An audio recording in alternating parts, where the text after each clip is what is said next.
Playing the carpet theme song today, mate, they're no good.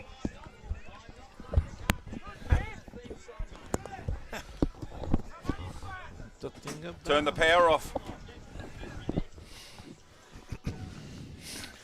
Bum, bum, bum.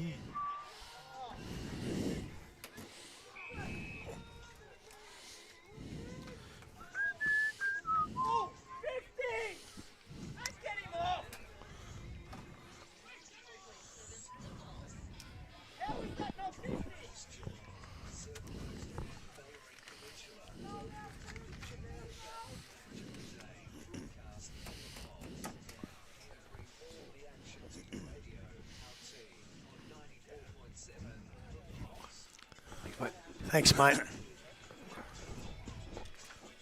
Good afternoon, listeners and viewers. It is a overcast and cold day here at the Town and Country Pizza Oval here at Thomson for the match of the round today, which is Thomson versus Inverleigh, and a must-win clash probably for both sides. Inverleigh looking to climb into the 5, which would be at the expense of Thomson should they get up, and Thomson looking to put that buffer above themselves, above Inverleigh and Bannockburn at the moment. So, very important game. Good afternoon, of course, to the man from the Duck Pond, Richard Grubby-Cations. How are you, mate? G'day, viewers. G'day, everyone. Yeah, I'll tell you what, it is cold, but I'll tell you what, this could be the game of the year, this one. Both sides need to win. Both sides are going to go flat out of it. I watched Thomson last week. They're a little bit better than I thought. And Inverleigh have had a little bit of a problem with sides above them. So that's got to change today for the Hawks if they're going to really have a good shot at making the 5. They've got a good run home after this. So a win here would nearly get them into the finals. But a loss here, they've still got to fight, scrape and battle. Absolutely they do, mate. And, of course, back from a 40-year premiership celebration is the voice of the GDFNL, Dale Smith. G'day, Dale. How are you, mate? Yeah, good afternoon, Spider. Let's put it this way. I have been better on a Saturday afternoon, but well, things can't get much worse. But we'll soldier on, mate. We're looking forward to this game of football. As I said, there is a real importance in this game of football, and as there's the one out at Bannockburn this afternoon. So we'll keep our ears open to both those games and see how things go. But it's looking forward to a nice day, but unfortunately I reckon the weather might have an influence at some stage during the course. 2 weeks in a row, Dale. We've been at Tom. You weren't here last week, of course. You were tucked up at nice and warm at Bell Park, celebrating the premiership. But 2 weeks in a row, been at Thomson. 2 weeks we've brought the rain. All right, folks, we have a special guest today that weren't sure if he's going to make it into the box with us, but coach of Thomson, Paul Lynch, has been kind enough to jump into the box and join us for a bit of a quick chat prior to the game. Lynchy, how are you, mate? Good, mate. The only reason I'm in here, it's a lot warmer in here than out there, so... Only with the door closed. It's days like today, mate. I'm glad I'm too old and too broken down to play. Yeah, I agree, mate. It's just, as I've got older, I've felt the cold more, so, yeah, it's good to just watch the days like today. Quick one, mate. Is that your young bloke running around in the twos? Yeah, it is, Coop. So, Coops didn't start playing. He was nearly 15, I reckon, so he loves it now, so it's good. Oh, that's good, mate. That's good.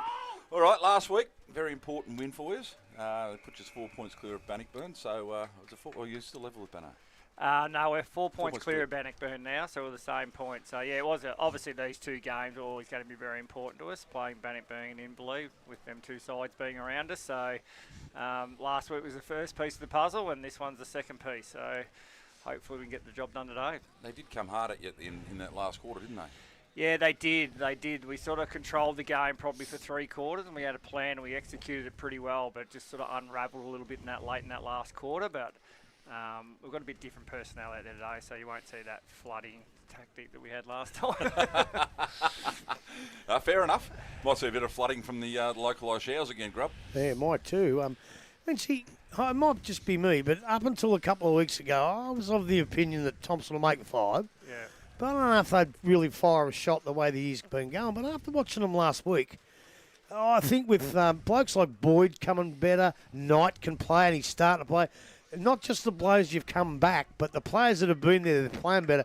I think you're better than that. I think you can do some damage. Yeah, I do too if we can make it. I think the way we structure up's pretty good now. And in fairness to probably the start here, we did have a lot of injuries and whatnot, so that made it a little bit difficult. But I always thought with a full deck that we were going to be pretty hard to handle. And obviously with Logan coming back into the side, he gives us that real grunt around the footy. And, and even Truck going on balls helped us with that as well. So we think getting Billy back around the footy as well gives us a pretty good mix. We sort of don't have to play Truck as a defender anymore, so we can play that mid. So getting repeat stoppages has always been hard for us, and I think to be a good final side, you've got to be able to get repeat stoppages. And since Logan and Truck have been in there, we've been able to achieve that a lot easier.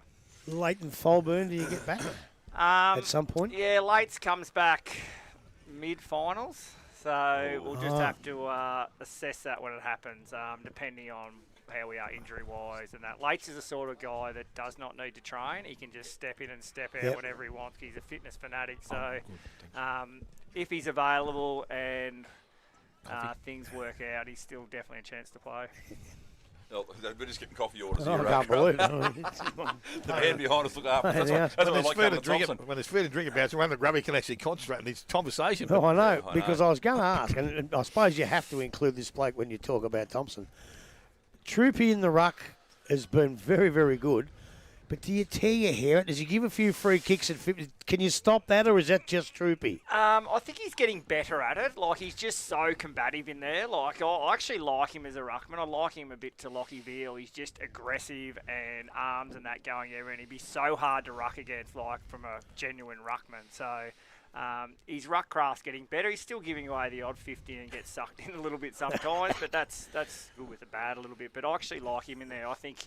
And he's really enjoying it as well, a different role as a forward. Because I always said to him, as a forward, you're relying on blokes kicking to it. And as a ruckman, you just generate your own footy. So and he's actually good when the ball hits the ground as well. He's like another midfielder. So, he'll play the rest of the year as a ruckman. Okay. I spoke 2 weeks ago at this. I was of a different opinion. I reckon Troopy, if he's going to win a game of football for Thomson, will be a centre forward, especially when you get to Thomson later in the year. St Albans later in the year. But obviously your thoughts are that he's better suited to that role, and maybe not having a bloke putting his finger in his back all the time and gnawing the shit out of him might hold him up a little bit. We do have that flexibility if it's not working to put Geordie back in the ruck. Yep. So Geordie's obviously a genuine ruckman, but I think Geordie's as good a centre forward as going around in the comp. Like, it doesn't matter how the ball comes to him; it can come along the ground or in the air because he's so mobile. So with Troop and with Geordie and both Boydie up there, we probably don't need three big talls. He's the difference, isn't he, the Boyd? Yeah, because Knight plays that tall and small, so you don't sort of need that extra tall up there. It just becomes too busy coming out the other way, and obviously we get Jacko back now too. So Boyd put himself in the ruck last week when they started to get that run on, didn't he? Yeah, he did. He's actually, I always used to say to Boydie when he played GFL footy, he's a better ruckman than he was forward because he's actually smart and wins the footy. So obviously his body suggests now that he doesn't like doing it, but he's going to. That definitely going forward be a plan too, to use Boydie a little bit more as a ruckman as well, and then Boydie and Troop can maybe swap too. Can your side get any better than where it is today? Put Billy back in that side, maybe. Yep. So we're probably not far off. Obviously, Freo won't play either today. He's having a little bit of back issues, but he'll be right by finals and time. Zach Plant, has he finished, has he? Or no, he's not finished. He's still keeping himself in pretty good nick. He's the same. He's got back issues as well. So we've got two blokes struggling with backs, but same thing. If we're going to have Planner playing minimum game time through finals, that's a definite win for us. We know he's not going to be probably the planner he was the last 2 years, but if we can get him at the back end of the year, just paying that 50 minutes game time in the final, we'll be happy with that. And it'd be limited on the big St Albans ground because yeah. Well, I was going to say about young Freeman. He's one of my favourite kids. He's great. Are we going to see the best of him? Is he going to get back to full fitness? He does everything right, Freo, and I'm always a big believer if you do the hard work, your cards will fall for you at some stage, and I think that's what will happen to Freo this year. I think we just come in at the right time of the year, and we could have played him today, but we just thought we erred on the side of caution. We probably don't need to play him, so we'll just get him back for that end of the year. Obviously, we're still going to make finals, but if we can get him back for the finals. Obviously, really happy with the form of Stephen Saligan. He's a gun centre-half back. Yeah, I've had Stephen a long time. I've coached him probably pretty much 10 to 12 years of his football career. So, he's going as good now when he was 21, when I had him at Berry Garrett. I thought he was drifting off into not playing on anyone and just reading the play, but he's actually gone back to playing on someone and catching it as well. So he's had amazing. He'd be nearly winning our best and fairest. He enjoys the contest. Yeah, he does. That's probably. And as you get older, you do tend to look more for the body than you do playing off. And he is a star. There's no doubt about it. Well, the bloke that for a while there, I thought wasn't quite playing as well as he did last year, but I'm not so sure now. Charlie Donahue.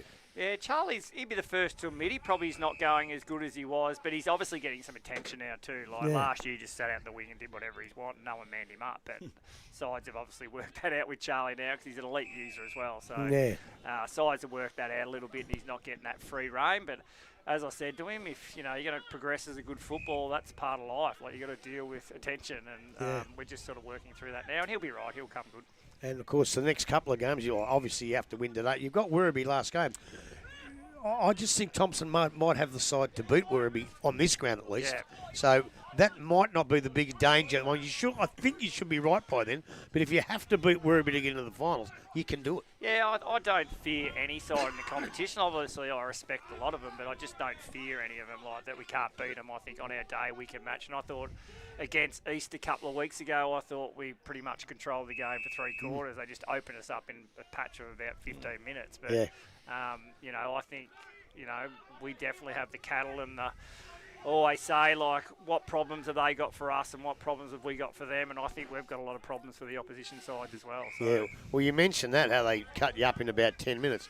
It'd be very satisfying to you that Bannockburn looked like they were going to do it to you with the breeze early in the last quarter, and you pretty much stopped it dead in its tracks. You'd be satisfied with that. Yeah, we've been working a lot on that just to stop run-ons, like at training. Like, we're just so sides don't kick that 4 or 5 real quick. What are we doing to stop that and take it back to a slow game again? So obviously we want to go fast as much as we can, but if it comes to a stage where opposition sides, and that's, if you look at AFL, there's a lot of momentum happens quickly and you can't stop it. So we've been working a lot of that to stop that momentum if it does happen. My last question, like with your experience, do you think you're the best coach in the comp?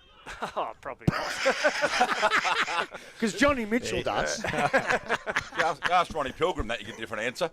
And Bruce Prismal, they all reckon they are. Sometimes I think I'm the worst. Okay. So. Riccardi put himself up for Coach of the Year. What's going on?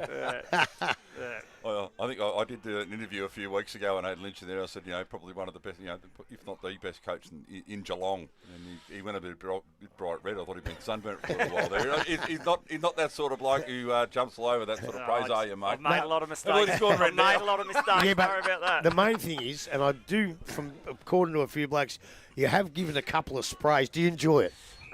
Coaching or sprays? No. Well, no, the coaching. Yeah, I do love the Saturday stuff. Like I've always said, even if I wasn't playing, I'd come watch anyway. But so, the midweek stuff does get tedious when you've been doing it as long as I have. Yeah. But I still enjoy the Saturday stuff. And being around, football side keeps you young, I reckon. Like that's, I still enjoy being around young blokes and the footy side of it and teaching them and all that. It'll eventually turn you grey, mate. Don't worry about that. Oh, that already has. Wait till you're 51 hang at the box of 2 blokes in their 60s, mate. You feel a lot older than what you actually are. But hey, he's 100% right. The thing that keeps me young and good is to go and chat to all the players. All the players in the GDFL, in every side, they're ripping kids, and it just keeps you going. So you're right with that. Yeah. It's just good to be involved. Yeah, and Thomson's been a great club. I've enjoyed it. Like it's, they're a great bunch of people, even away from the footy club, like the committee and all that, and the supporters are a great bunch of people. So I've thoroughly enjoyed my time coaching here. Well, even Flea. Even Flea. I was going to say even Mitch, but we'll go with Flea. And Bucket. It is. Look, it is. The times have changed. Like, back to the 80s or 90s, Dale, when you were coaching this league, mate. It's a little bit different now than what it used to be back then.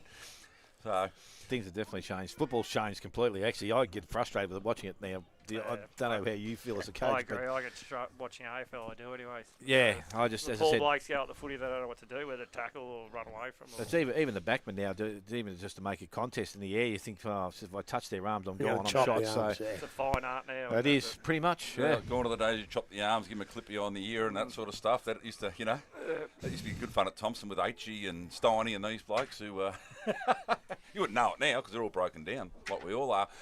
Lynchy, we might let you go, mate, and head back into the rooms. One thing I will say, mate, if the weekday stuff's starting to get to you, sure you get better assistance, mate. You just ring in. I try to palm it off. Don't worry about that. Just a Zoom call, mate. Just a Zoom call. That's all you need to do. Now, listen, mate, thank you very much for your time, bud. We do appreciate you giving up a bit of time before the start of the game. We know it's not easy to wander away, but they're probably getting strapped and whatever by now anyway. Yeah, they're all in there getting done and start the warm-up, so still got a bit of time, so perfect. Yeah, no, you still got a bit of time, mate. All right, bud, well, thank you very much for coming in, mate. We really appreciate it. All right, Good thanks, luck guys. today. Cheers. Cheers, mate. Thanks, Lynchy. All right, Paul Lynch, the coach Thanks of very much for the that. Thomson Football Club, giving up his 10 or 15 minutes of his time to come and have a chat. And he's not known for his love of the media, but as in doing media. Well, I don't know why, because he's pretty good at it. His answers were perfect. They were spot on. Yeah, but some blokes, unlike yourself, Grubby, don't like the spotlight. Well, he didn't really want to answer the question about was he the best coach. But I always have a dig question. You know that. Yeah. Even to Lynchy. We know you're going to do that, mate. That's fine. There's no stress at all with that. And that's it's nothing wrong with asking the question, mate. Nothing wrong. All right, gents, of course, there are 5 other games going on today. Currently here we have Thomson Reserves 5-10-40 leading Inverleigh 4-7-31, and there is 14.5 minutes to go in the game. My son sent me the scores from Anarchy. Anarchy 2 is 1-3, trailing Belmont 2-8. That's at three-quarter time. Nice and warm out there. Yeah, Jaden's out there watching it. All right, that is the first game we'll have a look at, lads. Anarchy versus Belmont out at Foot-Trot Flats. Grub, what are your thoughts on this one, mate? Well, I think Anarchy have been pretty good. We spoke to Jakey Mawson, and he said, maybe he expected maybe a touch more, but he wasn't quite sure, But the win against North Geelong was fantastic. They hard at the footy, hard at the man with the footy. They were very good. Yep. They hung in against Werribee for most of the day and just ran out of steam in the last bit. So their form is pretty good, and their home ground advantage is also very strong. But a lot of people have been talking about a form slump for Belmont. Well, I don't hold with that. The game against Werribee, they were ahead all day and only just got beat in a ripping game of footy. They probably had one bad game against Inverleigh, and everyone's allowed that. And then they've won comfortably the last couple of games. So I don't think they're in a form slump. I think they're a very, very good side. And I think they'll go out to Anarchy today and obviously try and remain in third position or get second. It won't matter anyway. And I think they'll be able to beat Anarchy. I think they'll be able to just beat them, but Anarchy will be right in it for a long time. Dale? Yeah, look, I agree, Spider. The only good, I think we spoke just off air before, I think Belmont bring a consistency not just from one player, but the whole group as a team. They are probably performing as equal as anywhere else. As I said, they don't seem to have a poor player, but they know what they have to do. They know their roles which they have to play, and they've been able to do that effectively. And as I said, I was probably sceptical when they played their first lot of games at home and they won all those games. Yep. And then they came away from home and I thought that might have been their undoing. But they have been able to win away from home. So I've been impressed with the way they move the ball the times we've seen them. And I think that they can go out there today and beat Anarchy. Their keys there will be to stop Barter at centre forward because he's been playing some good football. The move of Bosley into the game or getting him up the field has seemed to have worked for him. He got a little bit more involvement in it, so he is a good player, and we know what Lukey Dalhouse has been able to bring. But as I said, their performance a couple of weeks against North Geelong was pretty good. They performed pretty well all day, and probably the margin in the end probably flattered North Geelong to the extent that they had a lot more scoring shots, so they'll need to make sure that they correct their kicking today if they're going to have any chance of beating Belmont. But I'm agree with Grubby. I think Belmont haven't done too much wrong all year, and I think they'll go out there this afternoon and enhance their position on the ladder. Did you think what you said earlier about their evenness? They can have 5 or 6 injuries, have 5 or 6 changes, and they're no worse. No. And that's a good thing to have because some of these sides get injuries, they get weakened. They don't seem to be weakened. They've got a real all-team performance. Yeah, they just, as I said, Grub, that's what they do. They seem to be able to bring blokes up, and as I said, they'll just slot them in to where they're playing, and they're able to do that for whether for a week, 2 weeks, 3 weeks, and if they play well enough, obviously hold their spot and make it harder for someone else to get back into the side. So they're going about their football pretty nicely out there, and I think with the way they've been going, they'll continue this afternoon. And no change for Anarchy. I love seeing that. No change. For Belmont, it's obviously that they're coaching a style right through the club. So, if you do come in, you know what your role is and know how to play it. So, no, they have been very impressive this year. As I said, the Inverleigh game was, as you said, you're allowed to have a blip. And I'd rather have one in the middle of the year than the end of the year, mate. Oh, my word. Oh, you little beauty. Thanks, mate. And the other one, against...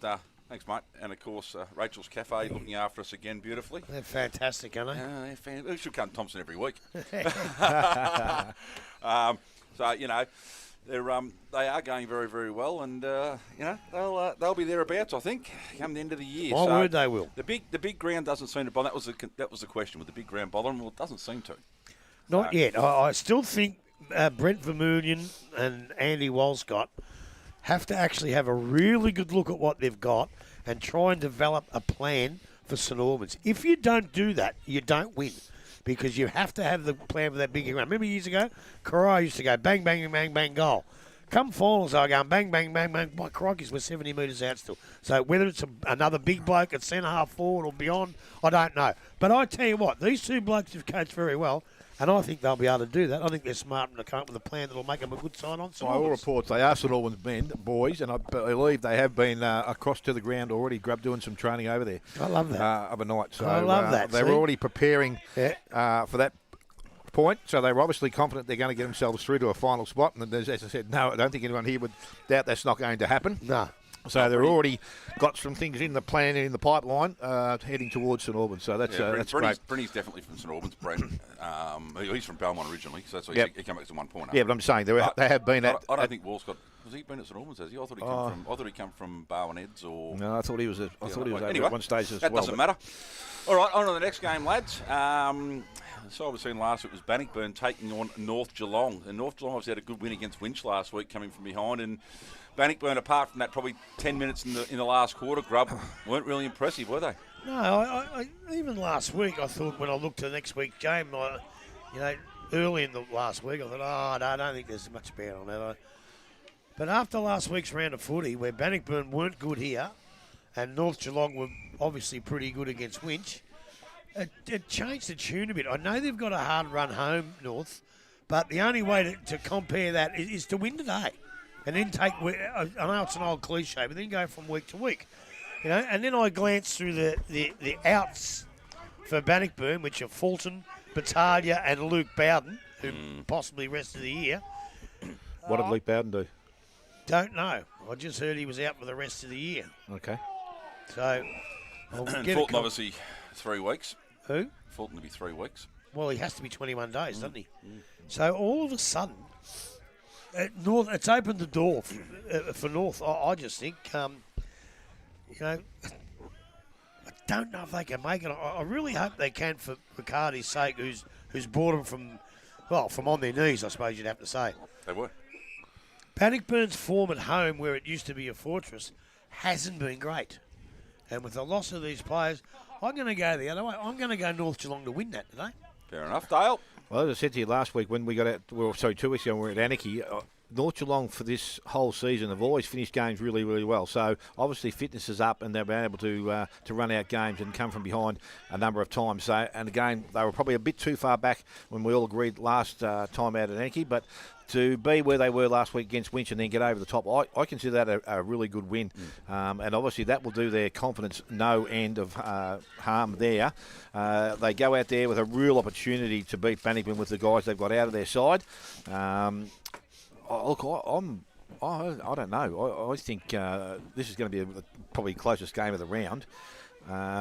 I'll probably go Bannockburn only because it's at Bannockburn. I reckon they'll might just be able to sneak over. Yeah, well, I've got to go home tonight. Hopefully the car will get me there. So, yeah, it'd be good.